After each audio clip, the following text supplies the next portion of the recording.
Hello friends, let's look at this scenario. Let's say I have API which is monetized and I have multiple clients which are accessing this API and their credentials are getting validated against this client ID enforcement policy. Let's take this scenario. Let's say I want to stop the access for the client 3 who is having valid credentials. That is one scenario. Or let's say somebody hacked or stolen the credentials, valid credentials of your API.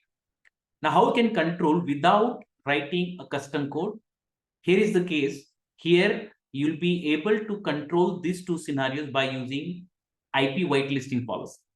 You can use IP whitelisting policy and you can only allow the IP addresses of client 1 and client 2. And that will help you to avoid these kind of scenarios where your credentials are stolen or if you want to stop the access of valid client. Thank you.